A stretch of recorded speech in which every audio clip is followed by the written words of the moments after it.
Do you know that over 60% of global plant and animal extinctions are caused by invasive species? It may sound far-fetched, but this is a reality happening right on the familiar fields and forests that we know. Canadian geese leave filthy droppings on the grass, wild turkeys run and fly all over the roads, and wild boars plough up the land and spread diseases. In this video, let's learn how farmers deal with and destroy these harmful animals.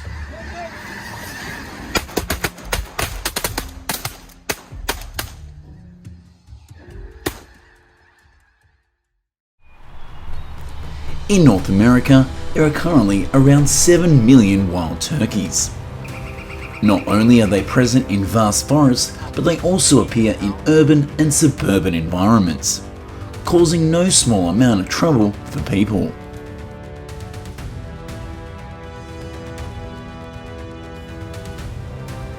Their droppings soil sidewalks, yards, and belongings.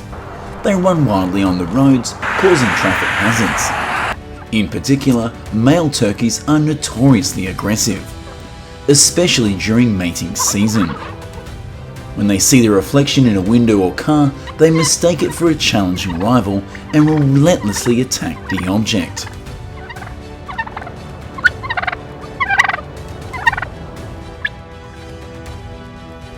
Because of these behaviours, hunting wild turkeys is considered a control measure to limit their negative impacts. But hunting the animal is not simple at all.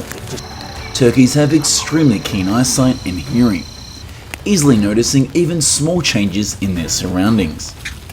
Hunters must be clever, following tracks on the ground, observing strut marks, and listening for their distinctive calls to locate the flock.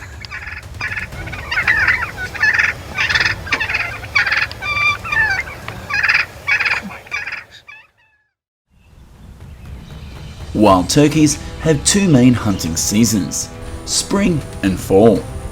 The spring season coincides with the mating season, where male turkeys are easily lured by calls imitating a hen. Conversely, fall is when turkeys gather in large flocks.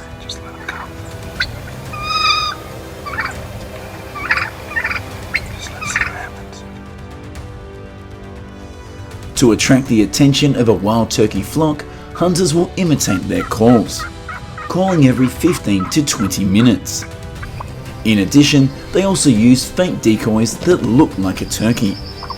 Some people choose to sit up high amongst the bushes to camouflage themselves, both to avoid being detected and to have a better vantage point of the turkeys.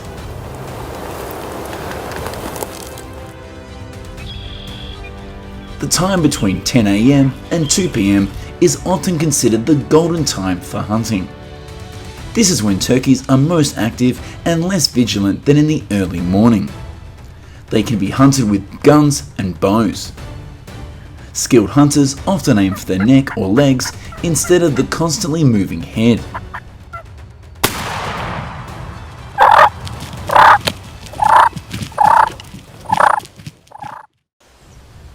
Now let's see hunters take down wild turkeys.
Finally, when the animal is downed, the hunter will clean and prepare the meat for use. Wild turkey meat has a rich, firm, moist and dark flavour, even the breast part.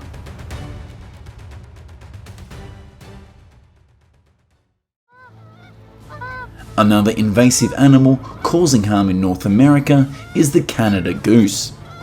The population of this species is currently estimated to exceed 4.3 million. When they gather in high density, they overgraze, degrading vegetation and leaving large amounts of feathers and droppings.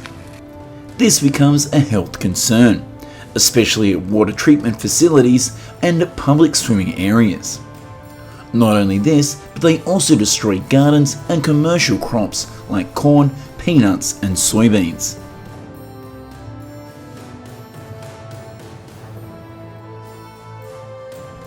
Furthermore, Canadian geese are the second most damaging bird species to aircraft, trailing only the turkey vulture.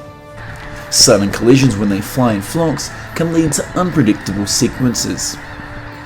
Therefore, controlling the goose population becomes essential.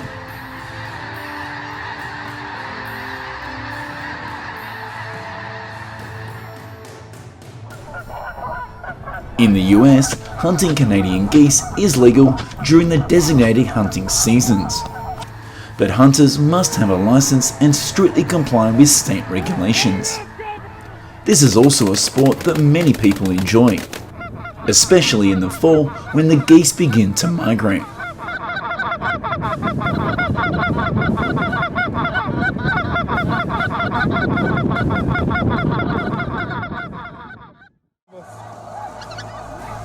When hunting geese, hunters often use shotguns, combined with decoys that mimic geese foraging. For large flocks, bag decoys are laid out to simulate a whole flock on the move. In addition, hunters will try to imitate the goose's call to lure them to a prepared area.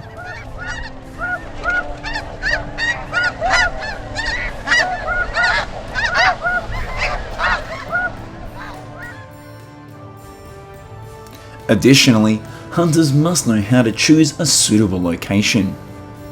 People usually hide in dense areas and wear camouflage to easily blend in and avoid being detected. Canadian geese typically land and take off against the wind because it helps them move more easily, and so hunters often turn their backs to the wind to greet the flock.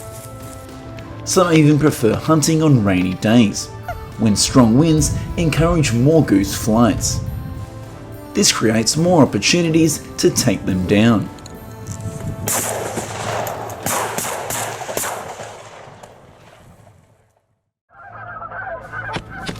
Here's how people hunt dozens of Canadian geese in a day.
Another animal that haunts many American farmers is the wild boar. To find food, they use their snouts and tusks to root up the soil, destroying hundreds of acres of fields and farms in a short time. Not stopping there, this animal can also damage houses and buildings and become a source of infection for many dangerous diseases for humans and livestock. They also attack many other animals and even humans, making them considered one of the most dangerous invasive species in the world.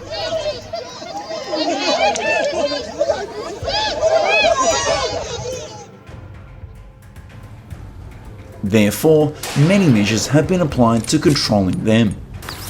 At Great Smoky Mountains National Park, authorities once eliminated over 15,000 wild boars through controlled trapping and hunting. In recent years, a new method to destroy wild boars has been using helicopters.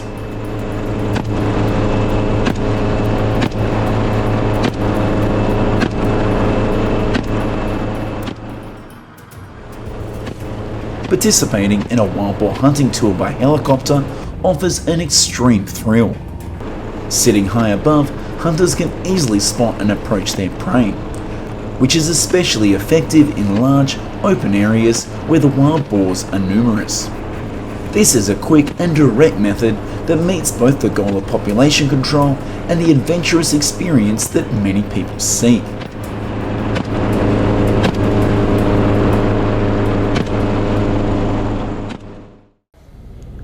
Let's watch how hunters take down wild boars from above using a helicopter.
However, this type of activity also comes with a lot of controversy. Using a helicopter can lead to very high costs, with prices potentially reaching over $4,000. Additionally, the emissions and noise from the helicopter also affect the environment and lives of animals and people living near the area.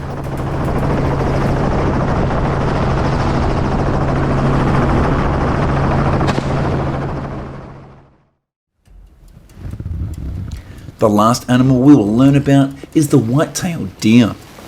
This animal has an extraordinary ability to adapt, being able to live in many different environments such as dry grasslands or large river basins. In the US alone, the white-tailed deer population has reached around 36 million.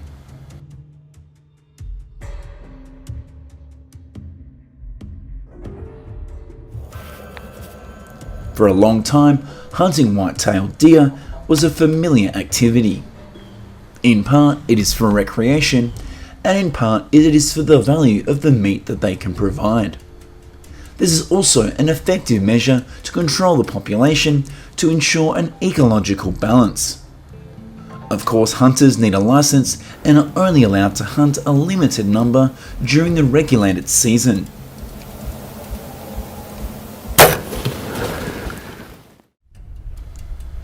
The most ideal time to hunt white-tailed deer is often during the winter. When the trees shed their leaves, the visibility in the forest becomes much clearer, making it easier for hunters to observe and identify their tracks. Hunters need to survey the terrain and understand the deer's movement habits in the area to be well prepared with both strategy and tools.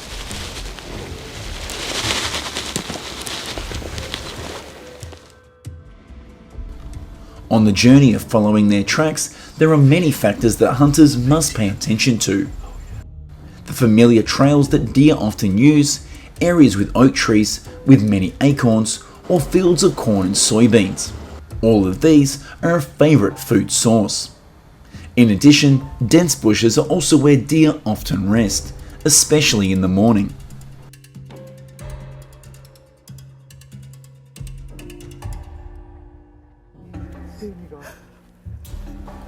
People could hunt white-tailed deer with both guns and bows. Many choose to ambush them from a high position, hiding in a tree to observe and wait.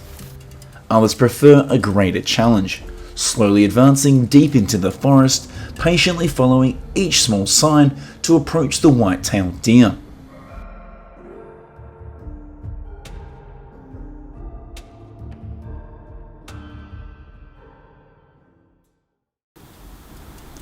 Let's watch the most impressive white-tailed deer hunting scenes.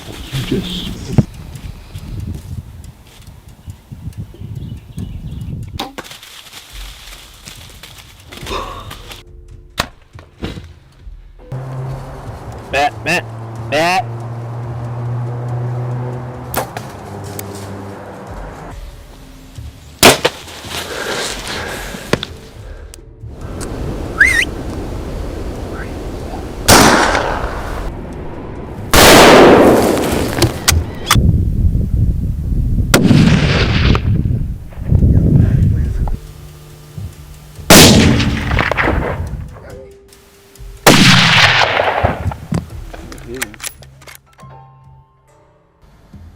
It can be seen that from white-tailed deer, Canadian geese, and wild turkeys to wild boars, each invasive animal leaves a significant impact on agriculture, the environment, and human life.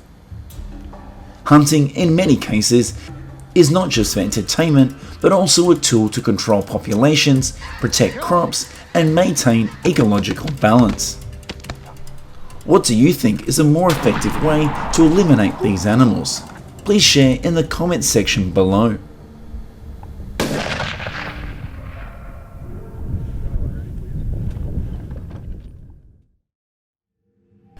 Did you know that despite being thousands of kilometers apart and on opposite sides of the Pacific Ocean, American and Australian farmers share a common formidable foe?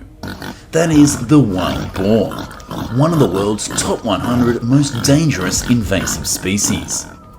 So what have farmers done to combat this destructive animal?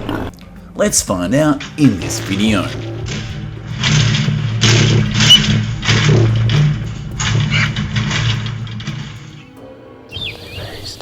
Wild boars are not native to the US or Australia, but were brought here by humans on sea expeditions hundreds of years ago.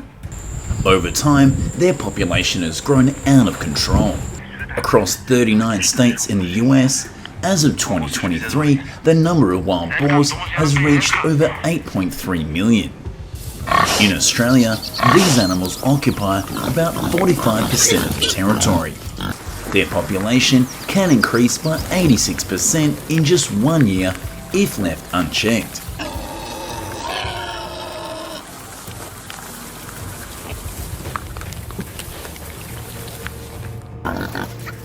This population explosion has led to massive damage. Australian farmers suffer direct losses of around $106 million each year, while in the US this figure is believed to be around $2.5 billion.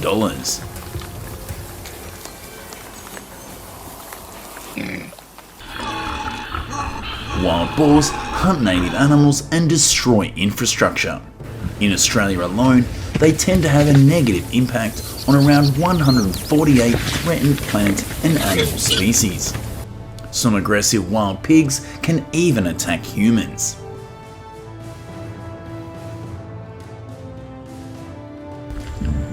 Furthermore, wild boars are carriers of dangerous diseases. If foot and mouth disease were ever to enter and spread through this massive population, the Australian economy would suffer losses of up to $50 billion over 10 years. This is a scenario no country wants to face.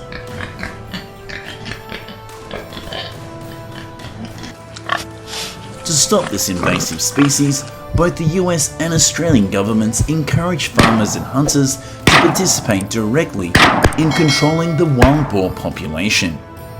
According to researchers, to curb their extremely fast reproductive ability, at least 70% of the total population needs to be eliminated each year.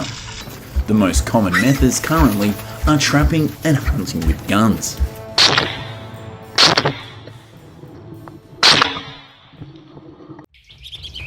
When trapping, the first step is to locate the wild boar herd. They often appear in low-lying areas, where there are dry rivers, streams, wetlands, or dense forest edges. Signs of their strong activity are very clear. Large, damp footprints in the soil and deep, continuous rooting marks. When such an area is found, farmers will first set bait to lure the wild boars to a fixed point.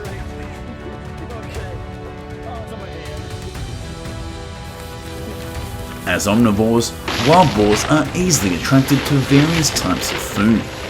The most effective baits include dried corn, fermented corn, vegetable waste, or sweet-tasting things like molasses. The most important thing during this stage is to not let the bait run out, because if the boars arrive and there is no food left, they will quickly leave and not return.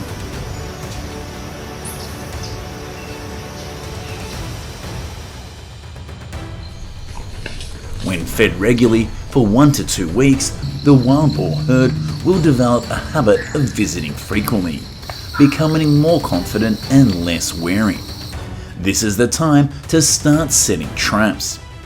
There are many types of traps on the market today, but in general, an effective trap must have walls at least 5 feet high to prevent the boars from jumping out. In the initial phase, the trap door is always kept open, the purpose of which is to allow the wild boars to freely enter and exit, getting used to the space inside and not becoming suspicious. Then the trap trigger mechanism will be installed. At the same time, bait is scattered to form a path leading directly to the trigger location. As the wild boars get engrossed in following the bait trail, they will be led deep inside without realizing the danger waiting ahead.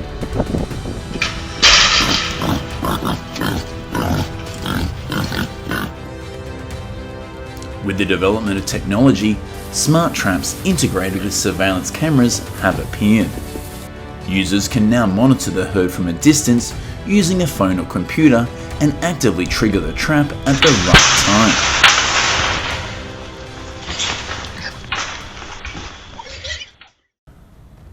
When the number of boars is large enough, with just one command, the trapdoor will immediately close.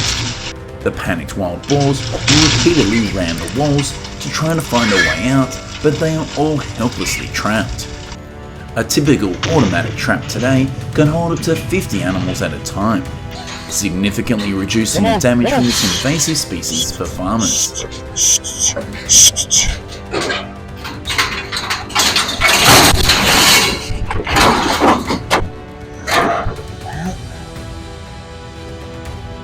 Let's see how these traps work.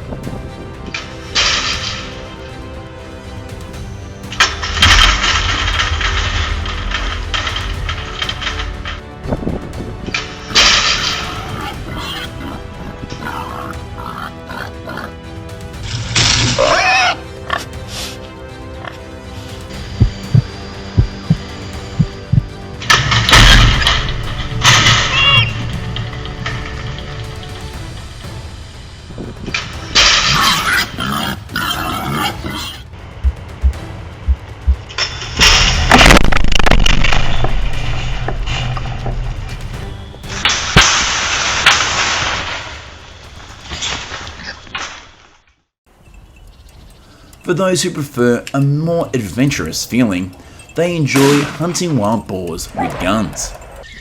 The eyesight of this species is weak, but their sense of smell is extremely sharp and can detect strange scents from a distance. Therefore, hunters often approach from upwind to avoid being detected. You shot him twice, point blank. They tough. Most wild boar hunts take place at night, when they are more active but less wary. To enhance visibility in the dark, hunters often carry night vision devices, both to track the movement of the boar herd and to choose a favourable position for an accurate shot.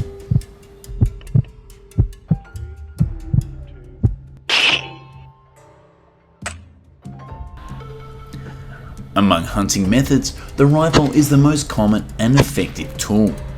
Shots can be taken from long distances, sometimes up to 600 yards away.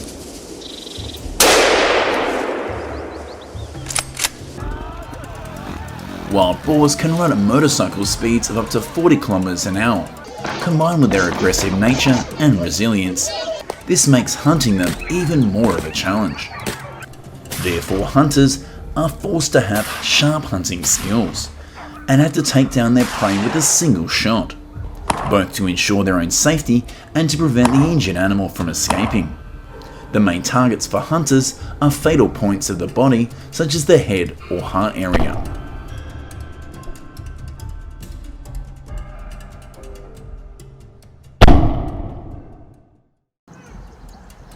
This is how hunters take down wild boars with just a few shots.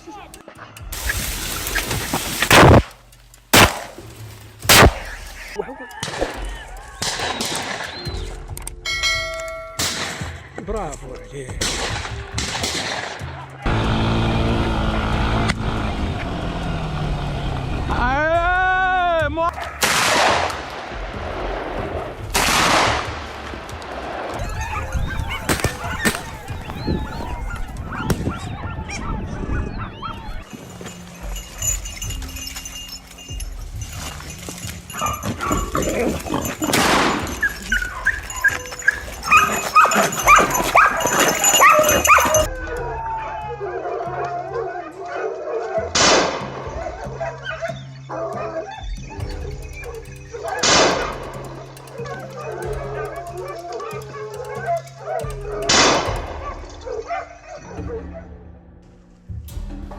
In addition to using rifles, some hunters also use hunting dogs.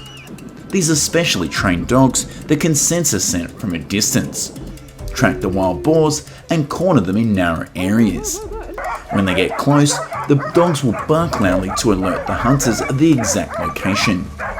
Some fierce breeds are even trained to directly attack and hold the prey, making it easier for hunters to intervene.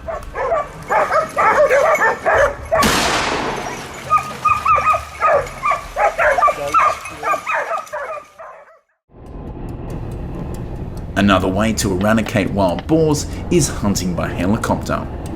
This method is both practical and provides a thrilling experience for those who participate, as if they are in a real-life first-person shooter game. Not only that, but this method is also very useful in vast areas with a high density of wild boars.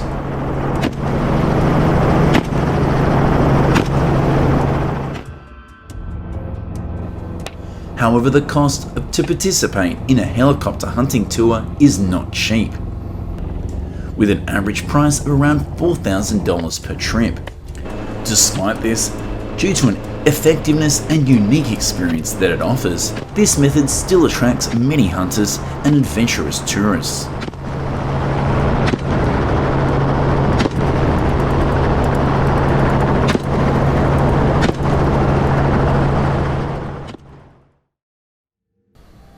When in contact with wild boars, safety is always a top priority. Whether the animal is alive or has been killed, hunters must wear gloves to reduce the risk of contracting dangerous diseases that these animals often carry. After the animal is taken down, some hunters choose to prepare and eat it on the spot, but most of the wild boar are transferred to restaurants or businesses specializing in that type of meat. In the US, the processing of wild boar meat is quite strictly controlled. This is in order to prevent the spread of diseases. Currently, there are only 15 federally inspected facilities nationwide that are legally allowed to operate on wild boar. A facility can process on average 1,500 to 1,700 animals a year, mainly medium-sized individuals weighing between 79 to 180 pounds. The reason is that male adult boars often have an unpleasant odour due to a hormonal secretion.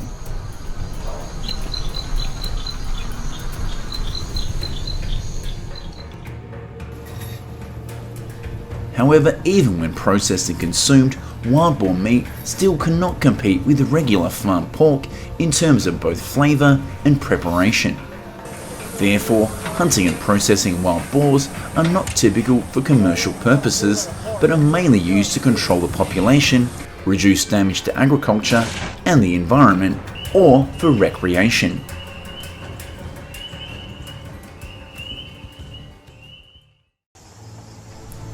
With their rapid reproduction, incredible destructive power, and the risk of disease transmissions, wild boars are truly one of the biggest threats facing modern agriculture. From the vast fields of the US to the arid lands of Australia, the battle against wild boars is ongoing every day. But the question is there a more sustainable and long-term solution to control this invasive species, rather than just trapping and hunting? What do you think about this issue? Let's discuss it in the comments below.